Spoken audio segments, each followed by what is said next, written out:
భగవద్బంధువులందరకు హృదయపూర్వక నమస్కారాలు. ఓం శ్రీకృష్ణ పరబ్రహ్మణే నమః. ఓం నమో భగవతే వాసుదేవాయ. ఓం నమో శ్రీకృష్ణ పరబ్రహ్మణే నమః.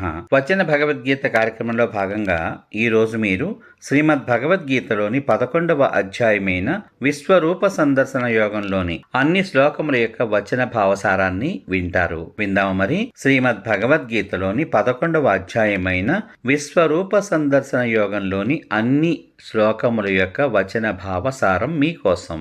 అర్జునుడు విశ్వరూపాన్ని చూపించమని అడగడం. అర్జునుడు శ్రీకృష్ణదేవుని ఈ విధంగా ప్రార్థిస్తున్నాడు. ఓ కృష్ణ, నన్ను అనుగ్రహింపదలచి అతి రహస్యమైన ఆధ్యాత్మిక విషయాలను నాకు బోధించావు. దాని వలన నా మోహం తొలగిపోయింది. సకల ప్రాణుల ఉత్పత్తి, ప్రళయముల గురించి విస్తారంగా విన్నాను. శాశ్వతమైన నీ మహిమ గురించి ఆలకించాను. నీవు చెప్పిందంతయు సత్యమే. ఓ పురుషోత్తమ, నీ యొక్క ఐశ్వర్య సంపన్నమైన దివ్య రూపాన్ని చూడాలని నేను ఆరాటపడుతున్నాను. నీ దివ్య రూపాన్ని చూడటం నాకు సాధ్యము అని నీకు అనిపిస్తే శాశ్వతమైన నీ రూపాన్ని నాకు చూపించుము అని ప్రార్థించాడు. విశ్వరూపం చూడడానికి దివ్య దృష్టి ప్రసాదించాడు ఆ భగవంతుడు. అప్పుడు శ్రీకృష్ణ భగవానుడు ఈ విధంగా చెబుతున్నాడు. అర్జున, అసంఖ్యాకములైన బహువిధములైన పెక్కు రకములైన ఆకృతులు గల నా అలౌకిక రూపమును చూడుము. ఆదిత్యులను, వసువులను, రుద్రులను, అశ్విని దేవతలను నాయందు చూడుము.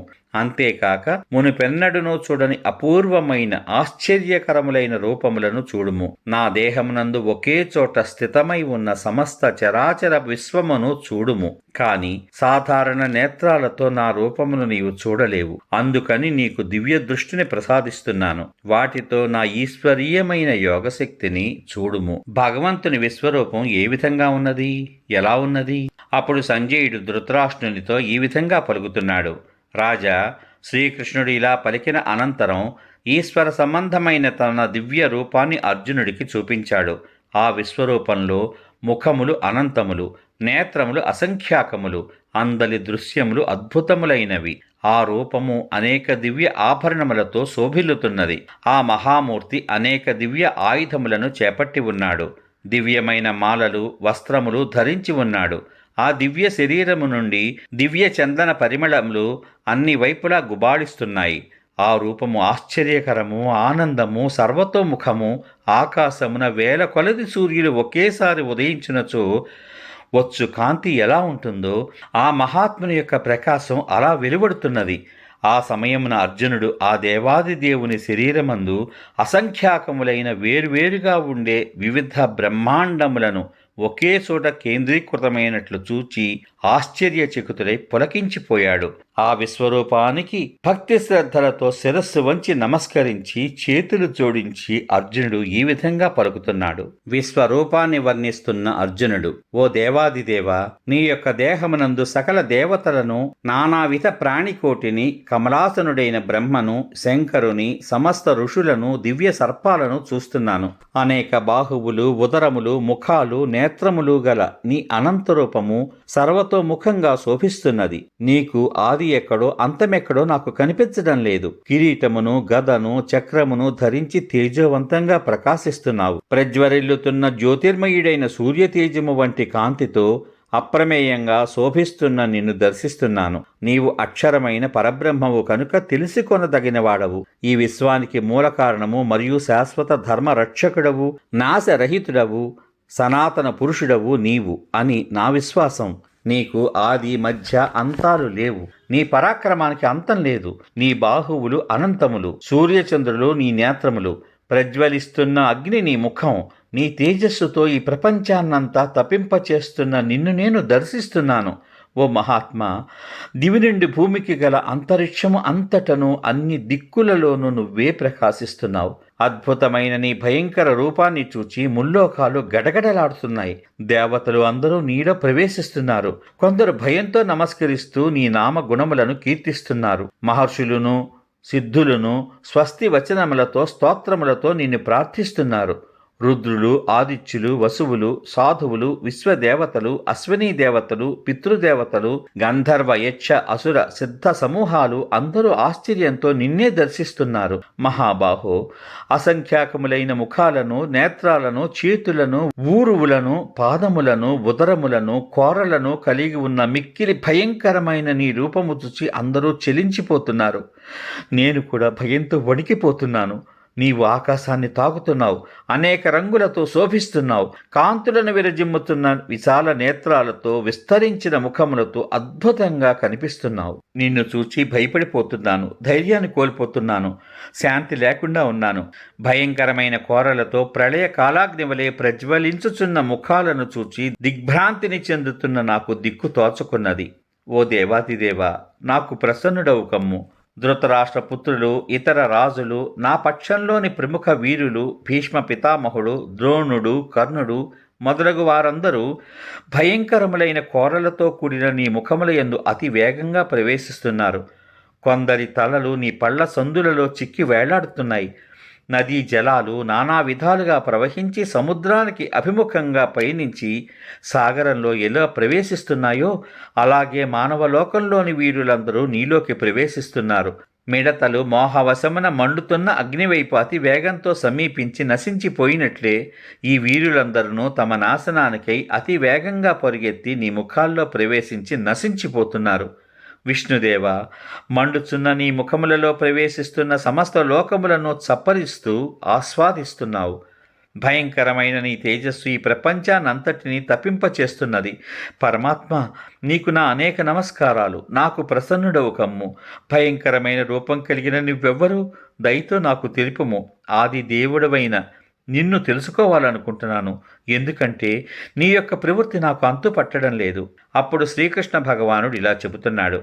అర్జున, నేను లోకాలన్నింటినీ తుదముట్టించుటకై విజృంభించిన కాలుడను.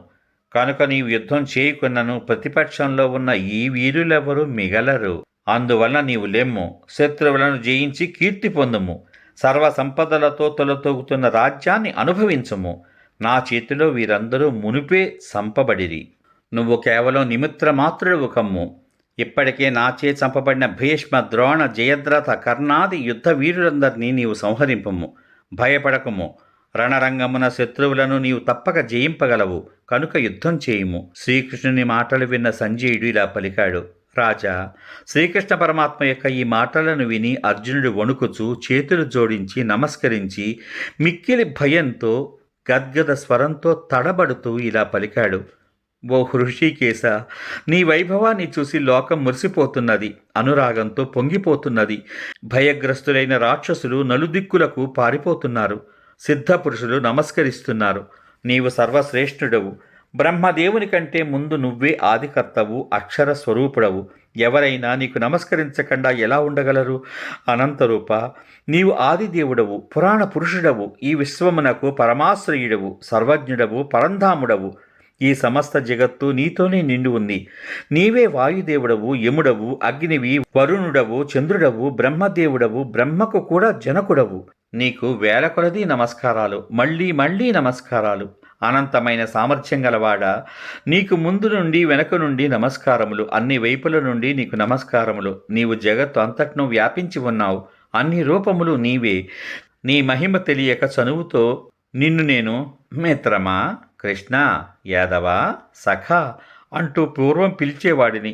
ఆహార విహారాలలో, ఆసన శయనాలలో పరిహాసానికి అపహాస్యం చేసి ఉండవచ్చు. అందుకు నన్ను క్షమించమని వేడుకుంటున్నాను. ఈ చరాచర ప్రపంచానికి నీవే తండ్రివి, పూజ్యుడవు, గురువువు, దేవుడవు. మూలోకములలో నీకు సాటి అయిన వారెవ్వరూ లేరు. ఇక నీకంటే అతికుడిట్లుండను. అందుచేత నా శరీరమును నీ పాదాల వద్ద అర్పిస్తూ నిన్ను ప్రార్థిస్తున్నాను. కుమారుని తండ్రి, మిత్రుని మిత్రుడు, భార్యను భర్త క్షమించినట్లుగా నీవు నా అపరాధములు క్షమింపుము. గతంలో ఎన్నడూ చూడని నీ విశ్వరూపాన్ని చూచి పరవశించిపోతున్నాను. కానీ భయంతో నా మనస్సు చెలించిపోయింది. దేవాదిదేవా, వెనుకటి నీ సాధారణ రూపంతోనే నాకు దర్శనమిచ్చి నన్ను అనుగ్రహించు. గద, కిరీటాలతో చక్రధారిగా శోభించే రూపంలోనే నిన్ను నేను చూడాలనుకుంటున్నాను. సహస్రబాహో, నీ చతుర్భుజ రూపంతోనే నన్ను అనుగ్రహించు అని ప్రార్థించాడు. అప్పుడు శ్రీకృష్ణ భగవానుడు ఈ విధంగా పలుకుతున్నాడు. అర్జున, నా విశ్వరూపము తేజోమయము అనంతమైనది. నీపై గల అనుగ్రహము వలన నా యోగశక్తి ప్రభావముతో నీకు నా విరాట్ స్వరూపాన్ని చూపించాను. దీనిని నీవు తప్ప ఇంతకుముందు మరెవ్వరూ చూచి ఉండలేదు. మానవలోకంలో వేదాలను, యజ్ఞ విద్యలను అధ్యయనం చేసిన వారు గాని, దానాలు ఆచరించిన వారు గాని, తపస్సు తదితర పుణ్యకర్మల చేత గాని ఈ విశ్వరూపాన్ని దర్శించలేరు. ఈ విధమైన భయంకరమైన రూపాన్ని చూచి నీవు భయపడవలసిన అవసరం లేదు. మోహంనకు గురి కావద్దు. నిర్భయంగా ప్రసన్నంగా ఉండు. ఇదిగో, నీవు కోరినట్లుగా నా పూర్వరూపాన్ని దర్శించు అని శ్రీకృష్ణ పరమాత్ముడు తన యథారూపాన్ని అర్జునునకు చూపించాడు. సంజయుడు ఈ విధంగా పలుకుతున్నాడు. వాసుదేవుడు ఈ విధంగా పలికి అర్జునునకు తన పూర్వరూపాన్ని దర్శింపచేశాడు. మహాత్ముడైన శ్రీకృష్ణుడు తన సౌమ్య రూపాన్ని చూపి భయపడుతున్న అర్జునునకు ధైర్యం చెప్పాడు. అప్పుడు అర్జునుడు, జనార్దన, మానవ రూపంలో ఉన్న సౌమ్యమైన నీ రూపాన్ని చూసి ఇప్పుడు నేను శాంతి పొందాను, స్థిమితపడ్డాను. నా మనస్సు ప్రసన్నంగా ఉంది. అప్పుడు శ్రీకృష్ణ భగవానుడు ఈ విధంగా చెప్పాడు. సులభ సాధ్యం కాని నా దివ్య రూపాన్ని నీవు దర్శించావు. ఈ దర్శనం కోసం దేవతలు కూడా నిత్యం పరితపిస్తూ ఉంటారు. నీవు గాంచిన నా చతుర్భుజ రూపాన్ని దర్శించుట వేదముల చేత గాని, తపస్సుల చేత గాని, దానముల చేత గాని, యజ్ఞము చేత గాని సాధ్యపడదు. విశ్వరూపుడనైన నన్ను యథాతథంగా తెలుసుకోవాలన్నా, దర్శించాలన్నా, లేదా నాలో ప్రవేశించాలన్నా అనన్య భక్తి వలననే నన్ను పొందగలరు. ఈ విధంగా ఉపనిషత్తు, బ్రహ్మ విద్య, యోగశాస్త్రము, శ్రీకృష్ణార్జున సంవాదము అయిన శ్రీమద్భగవద్గీత యందలి విశ్వరూప సందర్శన యోగము అనే 11వ అధ్యాయము సమాప్తము. ఇంతవరకు మీరు వచన భగవద్గీత కార్యక్రమంలో భాగంగా శ్రీమద్భగవద్గీతలోని 11వ అధ్యాయమైన విశ్వరూప సందర్శన యోగంలోని అన్ని శ్లోకముల యొక్క వచన భావ సారాన్ని విన్నారు. రేపటి భాగంలో వచన భగవద్గీత కార్యక్రమంలో భాగంగా శ్రీమద్భగవద్గీతలోని 12వ అధ్యాయమైన భక్తి యోగంలోని అన్ని శ్లోకముల యొక్క వచన భావసారాన్ని వింటారు. ఓం శ్రీకృష్ణ పరబ్రహ్మణే నమః. సర్వే జనా సుఖినో భవంతు.